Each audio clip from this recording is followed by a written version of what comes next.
Dr. Aliyu Abdullahi joins us. He's the spokesperson for the association which controls the food supply, ranging from several products and several unions. Last time I spoke with him, I joked with him about the number of unions for food across the entire country where he directly is working with. Great to have you join us this morning, Dr. Aliyu Abdullahi. Thank you very much. Excellent, and better late than never. But first and foremost, let's get your reaction to this ban on onions by the onion sellers to the southern part of the country. What's the update you have for us, sir? Well, the update is we're actually working towards suspending the strike. But what I want you to know is, just like any other Nigerian, our people were always being killed and their property being destroyed, burnt off. We had this issue, just like you rightly presented at the beginning, in the last two and a half months, where we went on no food supply to the southwest due to the fact that our people's property and their lives were being attacked continuously in the southwest.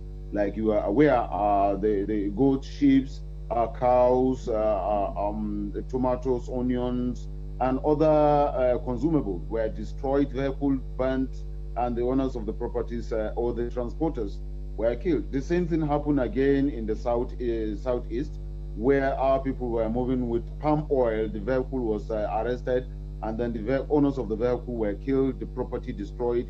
Same, you saw a live video where cows were also being transported to the southeast, where it was the owners of the transporters, about 10 of them, were all massacred, and then the cows were burnt alive. The video went viral. Everybody saw it when the cows were struggling their way, trying to work their way out of the fire, but they got roasted completely there. And same thing goes with the issue of the onion, where our people's onion was,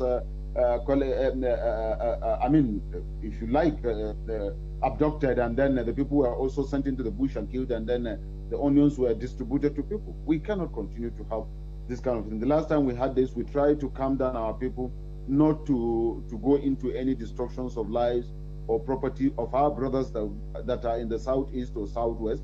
And the same thing is happening again. Even at that, we are still trying to calm our people down not to retaliate by either killing or destroying anybody's property or any Nigerian's property, no matter where he comes from, whether from the west, the south, or the east. What we are looking at, we are Nigerians, we believe in Nigeria, we believe in the existence of Nigeria. But this cannot continue to happen like this. There is a time for patience. There's a time that if we are forced, we have to react back. And what we are afraid of is our reaction might not be good. I guess why all these things are happening is because people are trying to trigger up our reaction so that they can use it as an excuse to go viral and then begin serious killings. Like I said the other time, I'm going to repeat again. I think the southwest and southeastern, most especially this time around, the southeastern people, or to be precise, the IPOP and ECN security men, should understand that the number of Igbos that reside in Kano and Kaduna alone outnumber the entire northerners that reside in the entire 6 southeastern states.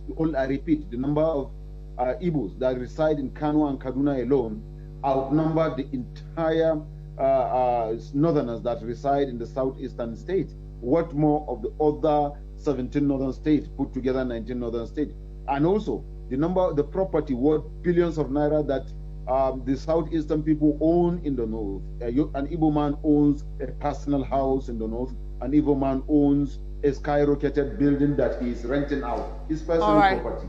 An Igbo man owns his personal shop, and they even own farmland. These people should understand that we are trying to avoid destruction. We are trying to avoid retaliation, because we are looking at, if we do that, how bad it will be. Yes, Dr. Awwal. Seen as a weakness from us. All right, Dr. Awwal, we would have wished that we continue with this conversation, but we are rolling you over to the next program. And we'd like to also thank you very much for finding the time to be part of News Hub today. We hope that you stay with us. In a couple of minutes, we'll still bring you back on air. All right, thank you very much. Excellent. So we'll have... Central Onion Market Yola, Adamawa State, Northeast Nigeria, together with other sister branches in the north, are responsible for producing and circulating the edible bulb used on a larger percentage of Nigerian foods and beyond. But the supply of these condiments may be cut off, effect June 7, 2021. The Onion Producers and Marketers Association of Nigeria, UPMAN, has said so.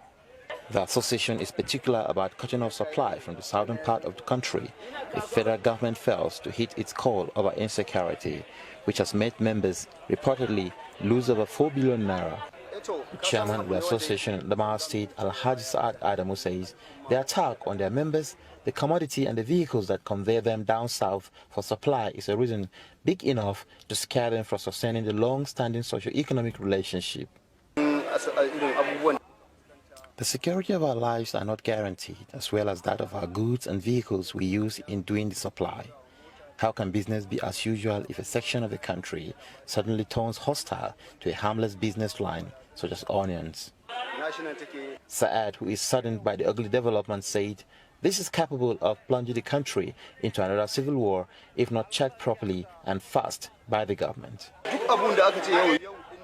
Cases like these, if left unchecked, have the tendencies of influencing reprisals, which in turn brew serious civil unrest.